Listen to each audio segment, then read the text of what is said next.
Everybody, welcome to today's acid-base conference. I thought I would just start by recapping a concept that I talked about last week, and that peripherally involves acid-base and electrolyte analysis, and that is the idea of the assessment of urine electrolytes. Throughout your fellowship and residency, you're confronted with getting urine lights. But as a renal fellow, that should perturb you a little bit. You shouldn't just rotely go and order the electrolyte concentrations, because there are really four different categories of what you should be either ordering and in addition thinking about when you're assessing these things. So the first is the easiest one, just the concentration shown here. So what is the concentration of chloride in the urine? What is the concentration of potassium? That sort of thing.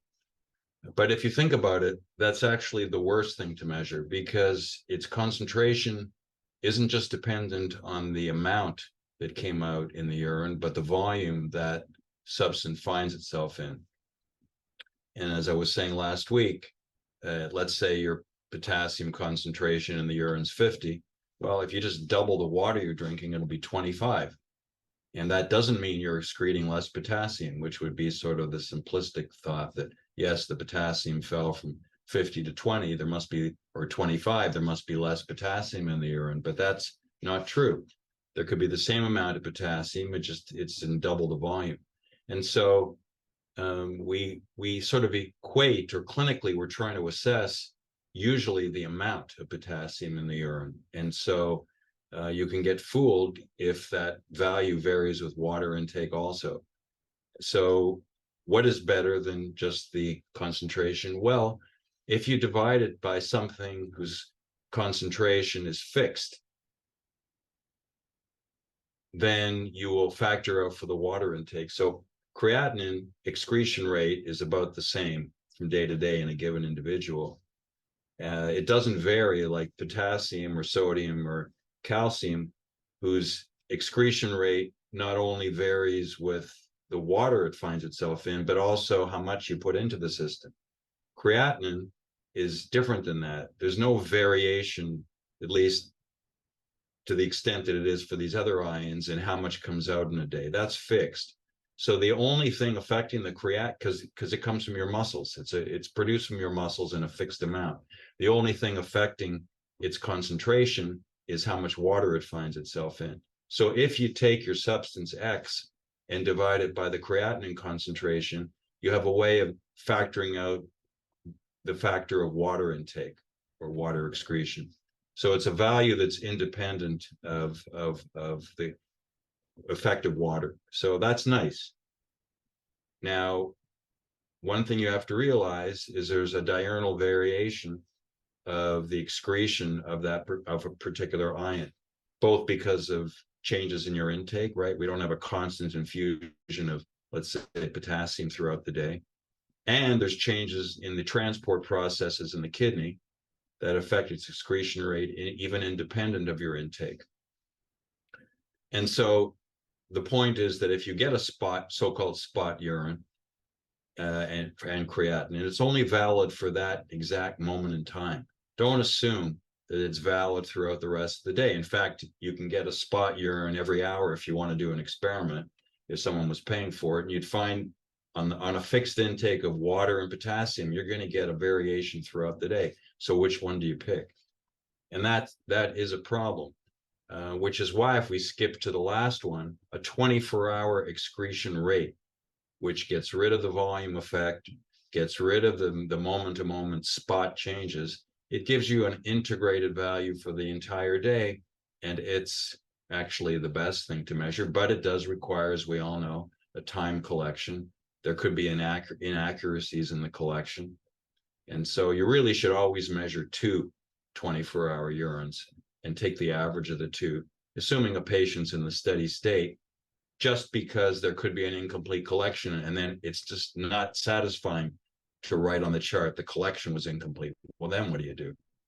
So the best thing is to get two readings, and the assumption is they're not both incomplete. The assumption is one may be over and the other would be under. You get them sequentially, I mean, not days apart. So if one is under, the other, by definition, must be over, unless the patient's doing something wrong. So the average of the two gives you what you would have gotten had you had one correct collection.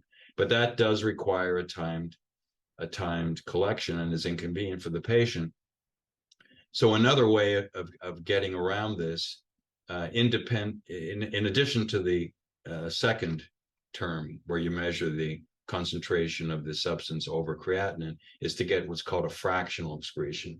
And the fractional excretion is independent of the amount of water the substance finds itself in also, but it gives you, and it is not as good as the 24-hour because it's only valid for that point in time also, so it suffers from that also. But it's nice in that, unlike all of these things, it tells you what the tubule transport rate is, and we'll show why on the next slide. So the fractional excretion represents more than just the amount excreted.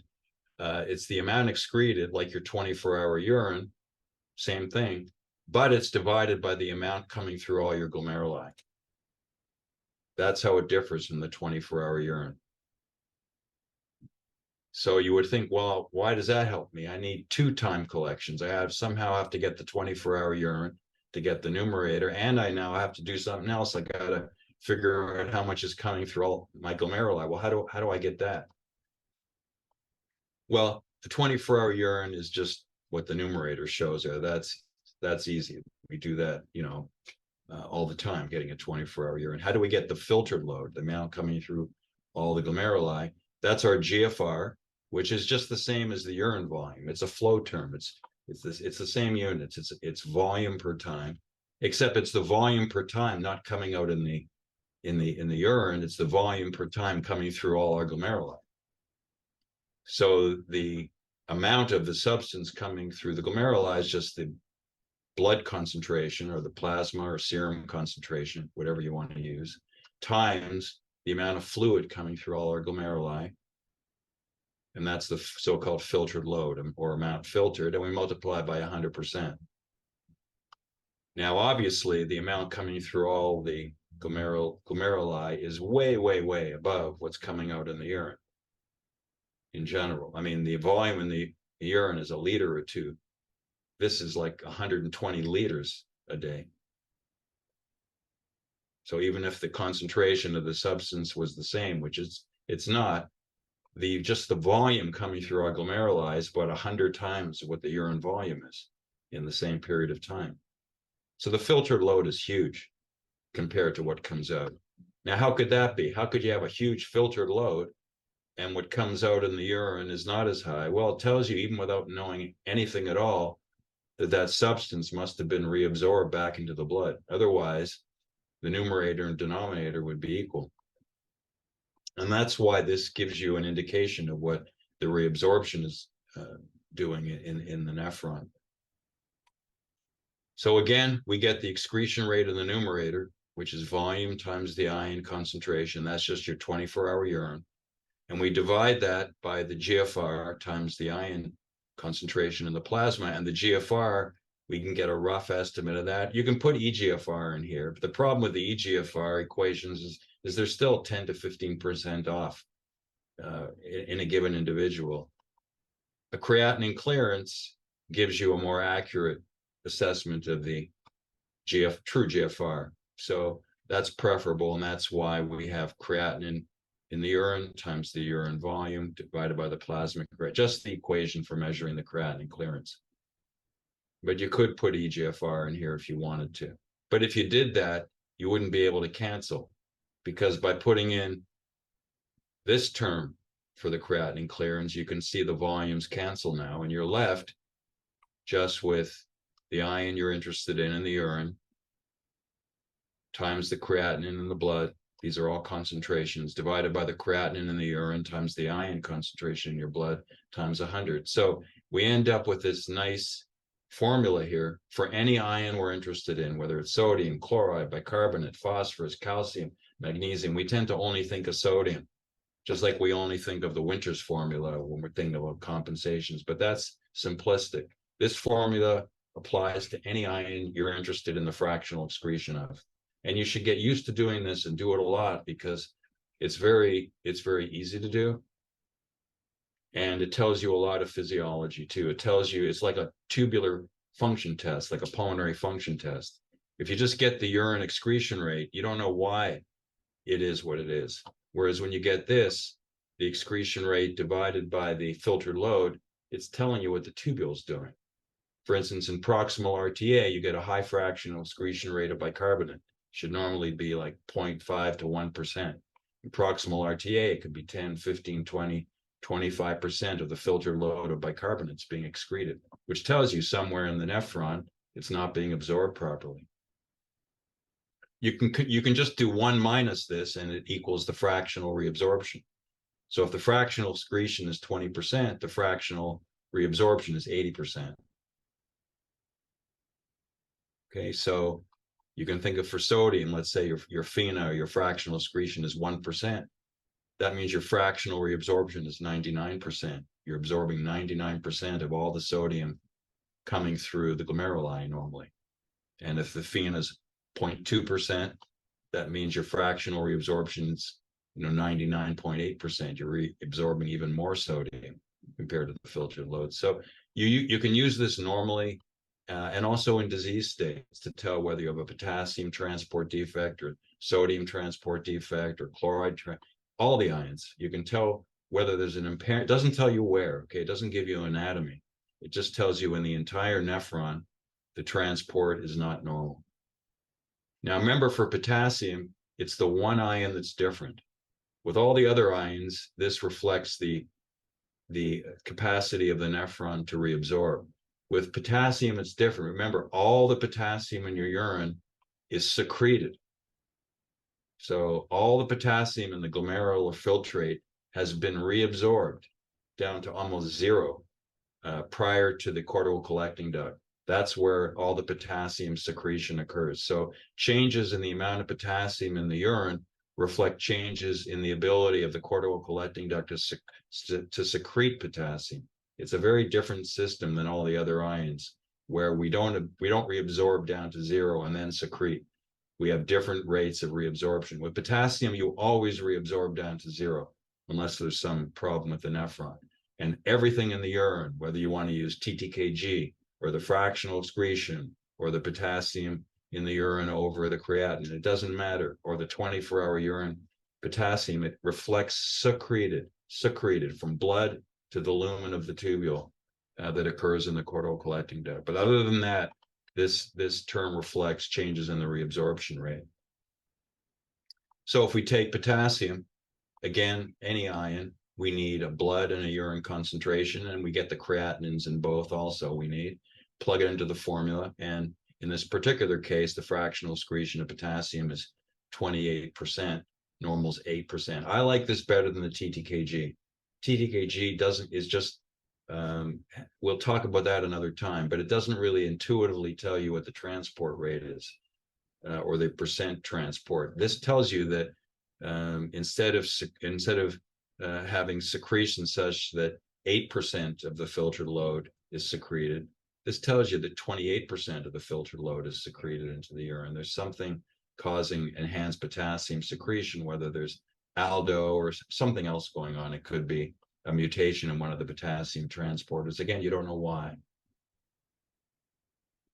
Okay, so getting back to what we were talking about last week, we're going through a number of diseases that have this phenomenology: hypokalemia, hypertension, a chloride resistant metabolic alkalosis, which means, again, it's one of the two categories of metabolic alkalosis. You can give as much chloride as you want. You're not going to make the bicarbonate drop, so don't bother giving it. Again, we know that it's chloride resistant because the urine chloride concentration is high, or the chloride over the creatinine is high, or the fractional excretion of chloride is high. And by high, I mean normal. It's a misnomer actually to say high. It's normal on that diet, or the 24-hour urine chloride is normal on that diet, what yours would be. And all those different ways of saying it, they all predict that giving chloride will do nothing. And in these patients, you would think the aldo would be high, but the aldo and renin are low. They have hyporenic hypoaldosteronism, but not a type 4 RTA. They have a metabolic alkalosis with a suppressed renin and aldo. Which sort of intuitively tells you, even without knowing anything, there's likely some other mineralocorticoid floating around that is suppressing renin and suppressing aldo. It's usually deoxycorticosterone in most of these diseases. And it's called pseudo-hyperaldosteronism. Pseudo, because they look like you would predict from the phenomenology, the aldo would be high, but it's actually low. That's why it's called pseudo. But that just, and again, if you think about it logically, that your first thought should be there's some other mineralocorticoid floating around. Now, you can have other renin aldo patterns with the same phenomenology, hypokalemia, hypertension, and a chloride-resistant metabolic alkalosis. And the renins and aldos can be very opposite to what we just talked about in pseudo-hyperaldosteronism. You can have increased renin and aldo with that clinical biochemistry. For instance, in renal vascular hypertension. Now, this is true hyperaldosteronism, right? Because the aldo is high. Or you could have a renin-producing tumor. Or you could have episodes of malignant hypertension. In all these, you have true hyperaldosteronism, and the renin is high. So the opposite as far as the other patients. Or you could have a low renin and an increased aldo. This again is true hyperaldosteronism. It's not pseudo. Or you have an adenoma or bilateral adrenal hyperplasia. We'll talk a little more about this in a few slides. Or you could have something called glucocorticoid remedial hypertension. We'll talk about that too, where the aldo is intermittently high, the renin is low. Again, it's a true hyperaldosteronism. This could be on your exam, GRH. You need to know about it. So again, what are the clinical diseases that could lead to this syndrome that we just talked about with those circles? So there's Geller syndrome. We talked about that. We won't go over these in great detail. I'll just, again, refresh your memory, but try to read about each of these because it's something they like to ask on the boards. AME, apparent mineralocorticoid excess, Cushing's syndrome or disease, Crusoe syndrome, Little syndrome. We talked about all of these over the last few weeks. Congenital adrenal hyperplasia. I'll talk a little bit about that today. And a deoxycorticosterone producing tumor. Again, it's pseudo because the renin and aldo are low, but you have this other mineralocorticoid floating around, deoxycorticosterone. And as I say, in many of these, that's actually the mineralocorticoid or one of the mineralocorticoids that's causing the suppression of renin and aldo, but stimulating the mineralocorticoid receptor and giving you what looks like a syndrome of phenomenology that you would predict if you had an elevated aldo. So Geller syndrome, again, is a mutation in the mineralocorticoid receptor. It's a serine 810 to leucine mutation in the patients that have been described, and it causes the mineralocorticoid receptor to be sensitive to progesterone. So the phenomenology occurs in women in the third trimester of pregnancy. They don't have it when they're not pregnant. All of a sudden, in the third trimester, they develop hypertension, metabolic alkalosis, hypokalemia, a suppressed renin and aldo, and you have to think of this. The other thing you need to know, and where people make mistakes, is that spironolactone activates this mutated receptor. People think, well, I'll just give the patient spironolactone, everything will get better. Actually, you make things worse. The hypokalemia gets worse, everything gets worse because the receptor responds, the mutated receptor responds to aldactone like it would normally respond to aldosterone. So there's two sort of things that are abnormal. It responds to progesterone, it responds to aldactone. The third thing is that it's at baseline levels, even in the absence of hormone, 15 to 20% more activated than the normal receptor. There's sort of this baseline activation that's independent of a hormone. AME, apparent mineralocorticoid excess. Remember this cycle that occurs there's two enzymes, 11 beta hydroxysteroid dehydrogenase 1 in the purple and 2. So in these tissues, this enzyme converts cortisone to cortisol.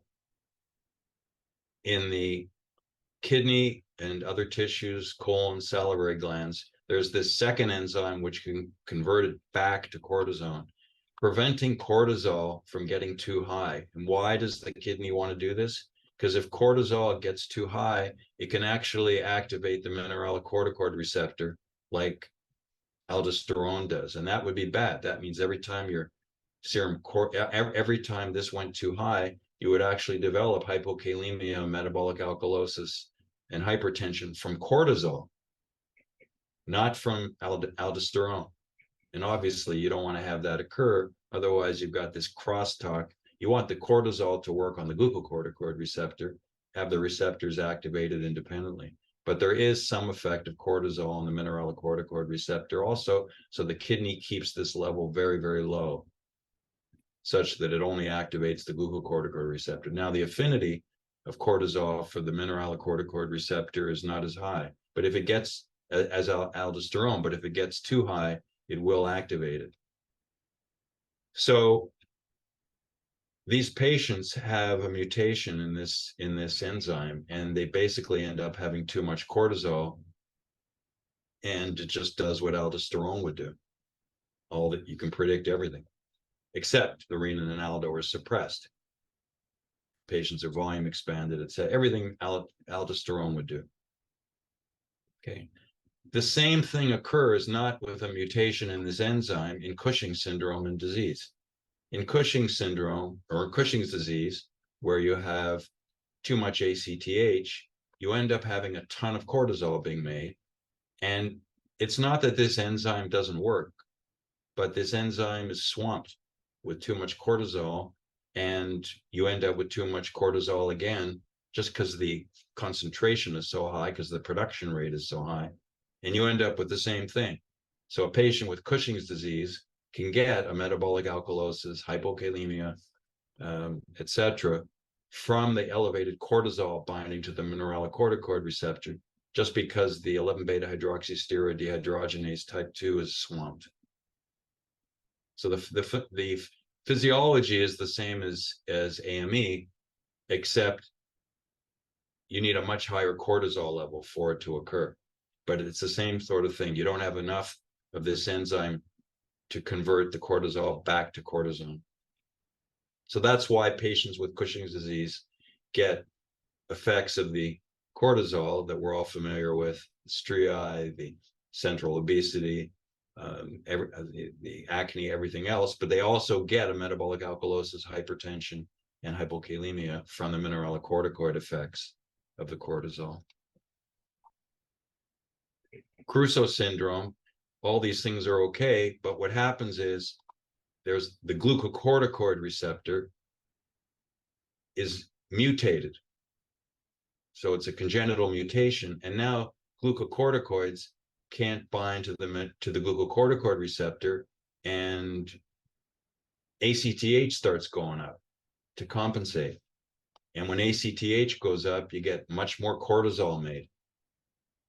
So again, it's sort of like Cushing's disease, but it's not because you have an ACTH producing tumor. You have too much ACTH because the end receptor, the glucocorticoid receptor, is not functioning properly, and the whole system just tries to compensate. And so, but the phenomenon is the same, except it can occur in utero, and ACTH affects other pathways in the adrenal gland too, not just cortisol. So they have abnormal genitalia, et cetera, et cetera, et cetera. They have other phenomenology. It's not like an adult whose genitalia are already developed who ends up with an elevated cortisol. This is occurring in utero during development, and you get to see the consequences. It's like getting Cushing's disease in utero in early pregnancy. It's the same thing would occur. We don't see that. But it's what you would see when you have elevated cortisol in the first trimester. Okay, so Crusoe syndrome. We also talked about Little syndrome, another cause of pseudohyperaldo. Here, There's no problem with the hormone or pathways or receptors. The problem is the end effect, where when the mineralocorticoid receptor is activated, we'll talk about this another time, but when aldo binds to the mineralocorticoid receptor, a number of things occur in the principal cells in the collecting duct that lead to more sodium absorption on the apical membrane via a sodium channel called ENaC. It stands for epithelial sodium channel. There are many sodium channels, but this is the one that's predominant in the apical membrane of the principal cells in the cortical collecting duct.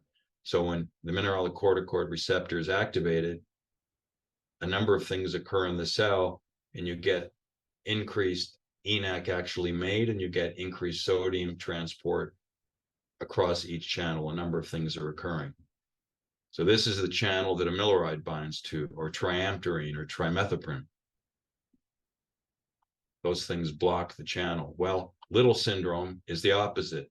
It's an activating mutation in the beta or gamma subunit. This thing has 3 subunits that make the channel. And now they're called alpha, beta, and gamma. They could be called anything. But there's 3 different proteins that come together to make the channel. And it's the beta and the gamma subunits that can be mutated, usually in what's called the PY part of the protein subunits. These are in the C terminal, the cytoplasmic. The C stands for cytoplasm. The C terminal part of the protein. PY, as I mentioned before, binds to another protein called NED4. And that's important for ubiquinating this protein. Remember, proteins are ubiquinated prior to knowing to go to the lysosome to be degraded. And if you can't ubiquinate proteins, then they don't get degraded normally, and you end up with too much of them in the membrane. Remember, all the proteins in our cells turn over every 18 to 24 hours. They're produced, they're degraded, produced, and degraded. And those rates of production and degradation are coupled, and also the steady state level of all proteins is kept within a certain level, like a thermostat in your house when you set the temperature. Well, it's the same thing here. There's a certain number of ENaC channels on average in every principal cell, and that's because of a coupling of production and degradation. Well, Little syndrome is a problem with the degradation. The degradation is decreased, and you end up with too many transporters in the membrane, so you hyperabsorb sodium. Chloride comes with that. Talk about that another time. There's changes in potassium transport, also in the principal cells via the ROMK potassium channel. A number of things happen. In the intercalated cell, you get voltage changes in the apical membrane, which lead to excessive proton secretion, leading to a metabolic alkalosis.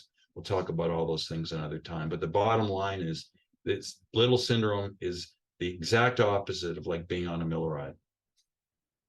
Okay, so it's another cause of pseudo hyperaldosteronism. They look like they have a ton of aldo. You measure it and it's low. Now, I wanted to talk a little bit. I'm sorry about this being blurry. I took it from a paper. So, but at any rate, I think you can get the gist of it. This happens to be the complexity of what goes on in the zona glomerulosa cells in the adrenal gland. So this slide has to do with aldosterone secretion, because in understanding these syndromes, you have to understand what determines aldo secretion in your patient. And there's 2 big factors. One is angiotensin 2, and it binds to the AT1 receptor, the same thing that we use ARBs for. ARBs block this receptor, prevent angiotensin 2 from working. The other is potassium. Potassium is the second important signal for aldosterone secretion. And you can dial in your aldosterone secretion, as I'll show, just by changing the potassium in the blood. So these 2 factors determine aldo secretion. Now, how does that occur? I'll just go through that a little bit. So when angiotensin, well, let's take potassium first. If you raise the potassium, we know just empirically we make more aldo. How does that occur? Well, when you raise the potassium, you actually prevent potassium from coming out there's several potassium channels, but you stop the potassium from coming out, and that does what we call depolarize the membrane potential. These cells have a membrane potential, like all cells in our body. And depolarize means you make it less negative. Most cells have a membrane voltage of about minus 30, minus 40 millivolts, more negative than the outside. When you raise the potassium outside the cell, it changes the voltage, let's just say as an example, from minus 40 to minus 30, let's just say. So that's called depolarizing. Hyperpolarizing is making it more negative. You raise the potassium, you make the voltage less negative, you depolarize it. There are calcium channels here that recognize that voltage. They sense the voltage. They're called voltage sensitive calcium channels. And what that ends up doing is causing, so when you depolarize the membrane by raising potassium, you cause calcium to enter the cell. They sense that voltage and they open up. The channel actually opens up. There's a voltage dependent dose response curve. Calcium comes in and does a number of things. Calcium in the cytoplasm stimulates the breakdown of cholesterol esters. Remember, cholesterol in a normal cell is stored in an ester in the cytoplasm in certain compartments. It then causes the cholesterol to enter the outer mitochondrial membrane, and then certain events occur to make it go to the inner mitochondrial membrane. And then there's calcium-dependent phosphorylating enzymes, CAM kinase 2, that directly interact with the promoter of the aldosterone synthase gene and turn it on.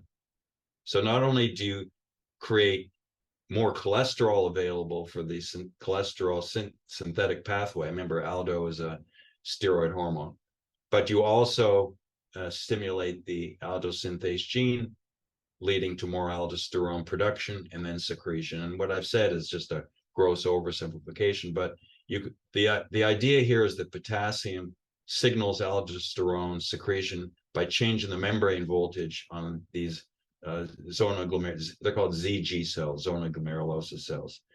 Angiotensin does it also, but indirectly by when the AT1 receptor is stimulated, it actually ends up blocking the potassium channel. So it ends up with the same effect. You block the K channel either by blocking it or by raising the potassium outside, causing less potassium secretion. Both depolarize the cell. So clinically, we care about what the angiotensin 2 level is, and that's from renin, or what the potassium is. And here's just an example of a paper in humans showing the serum potassium concentration versus the aldo concentration at two different diets, a 10 milliequivalent sodium diet and a 200 milliequivalent sodium diet. And what you can see here is on the 200 milliequivalent sodium diet, which is a lower A2 level. So in general, the aldo will be low, right? We have A2 being decreased because renin is suppressed when we're volume expanded.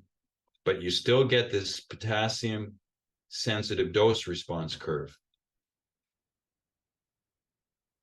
These are just on two different potassium intakes, high and low. That's why there's two curves at each sodium. So on a 200 milliequivalent sodium diet, in general, you suppress the aldo, and the aldo varies with potassium on these two different potassium intakes. So very sensitive. So, and the same on a lower sodium intake where the average A2 level in the blood's higher, stimulating aldo production. Again, you get the potassium sensitivity on the two diets. So when you ever, the reason for all of this is when you look at a plasma aldosterone concentration, you must look at what the potassium is.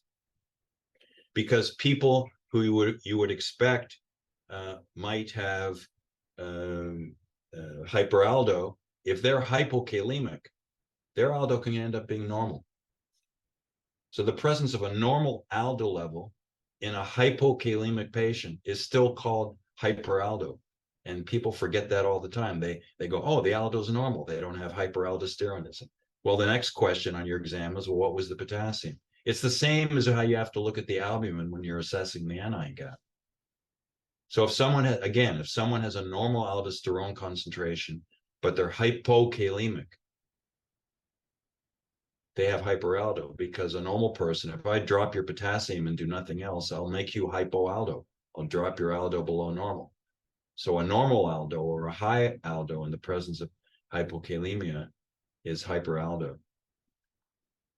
And people talk about the aldo K ratio, and there are a number of papers on the aldo K ratio to correct the aldo for what the K is. It's not exactly linear, but all you need to know is the one thought that if you have a normal aldo and your patient's hypokalemic, do not call that a normal aldo.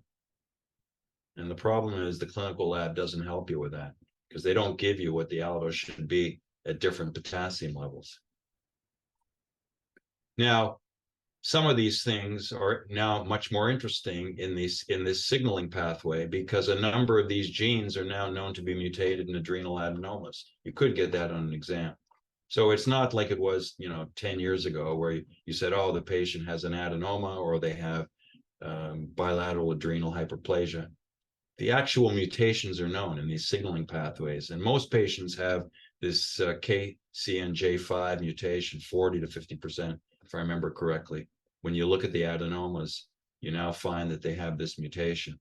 And there are mutations in other parts of the pathway. These things are all involved with change in the membrane potential of those cells. And one thought would be that when you have these mutations, you're constantly stimulating aldo production. That gene, the promoter of the aldo synthase gene, for instance, is constantly being turned on. And perhaps that's why they end up with the adenoma eventually. I mean, what happens as far as cell growth and the rest of it, I don't think has been worked out, or at least I'm not aware of that literature. But basically what you have here are chronic stimulation of these channels or transporters, independent of A2 and potassium. So these genes so far have been described. You should be aware of them. Okay, so let's now go to GRA, which is glucocorticoid remedial aldosteronism. What's going on here? And why does giving a glucocorticoid, as you might expect from the title, make things go away? So in these patients, it's found that if you give them prednisone, they get better. So what's going on here? Well, what's going on here is that these patients are born with a chimeric gene. So normally, if you look at the normal adrenal, in the zona glomerulosa is where aldosterone is made, and the fasciculata is where cortisol is made, and ACTH stimulates the promoter of the gene making cortisol, and angiotensin 2 and potassium end up stimulating the promoter of the aldo synthase gene. You make aldo. Well, what happens in these patients is the promoter of the gene that makes, or the 11 beta hydroxylase gene for cortisol production, actually replaces the promoter of the aldo synthase gene. So what happens is aldo synthase gene now becomes responsive to ACTH, which you should not have. So these patients now have a chimeric aldo synthase gene, and in the zona fasciculata, aldo is made, as is cortisol, but unlike the wild type aldo synthase gene, it's sensitive to ACTH. And the normal aldo synthase genes doesn't have its promoter, so you can't make aldosterone in the fasciculata when angiotensin 2 and potassium change. These patients have aldo production that's independent of potassium and renin. It's sensitive to ACTH. So here are some of the features. It's dominant. You only need one allele, not two, which is interesting in and of itself. It's a pediatric disease. Again, they have a syndrome where they have hypertension, hypokalemia, and metabolic alkalosis. It's not correct to call this pseudo-hyperaldosteronism because aldo is cyclically high, or at least normal in the presence of hypokalemia, which is still high. And what you see in these patients is that there's a temporal phenomenology. The changes that occur with ACTH change the production of aldosterone. So the aldosterone, if you measure it, is not the same and will vary with what your ACTH levels are, just the normal diurnal variation of ACTH, like cortisol. If you do circadian rhythm of cortisol and ACTH. You see this now for aldo in these patients, which you never see normally. The K can be normal, in part because of 50% of the time, the aldo may be normal, depending on also what your dietary K infusion into the system from your GI tract is, so it can be complicated. But roughly half the time, the potassium could be normal because the principal cells are not seeing an abnormal aldosterone level in the cortical collecting duct. And again, as I mentioned, angiotensin 2 and potassium do not affect aldo secretion like in the wild type adrenal cell. They have increased hydrochlorothiazide sensitivity. I'm not aware why. It's just something you need to be aware of. And they are also they can get ruptured cerebral aneurysms. It's been described. It doesn't seem to be due to the hypertension per se. A lot of these other diseases that we've talked about have the same degree of hypertension. It's not clear why.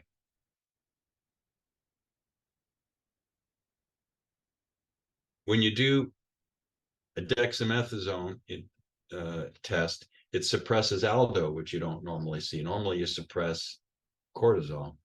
You do genetic testing, and the treatment is glucocorticoids at bedtime because you want to suppress the AM ACTH spike. Or you could use mineralocorticoid receptor blockers too. Again, just to refresh your memory, there's an ACTH and cortisol diurnal variation. Normally, they both are lowest at 12 midnight, and during the night when you're sleeping, they both start going up and peak around 7 in the morning. So we don't see this kind of variation with aldosterone normally, but in these patients you do.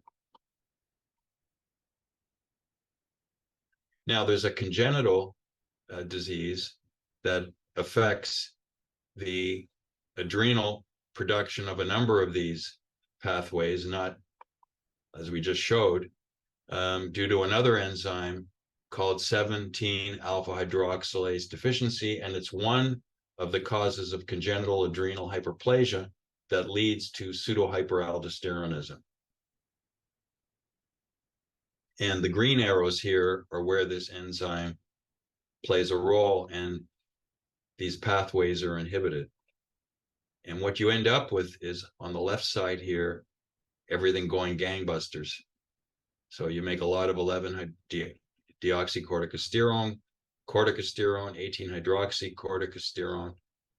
Aldo can be low because the potassium's low, or at least not as elevated as you might predict. But these are all activators of the mineralocorticoid receptor.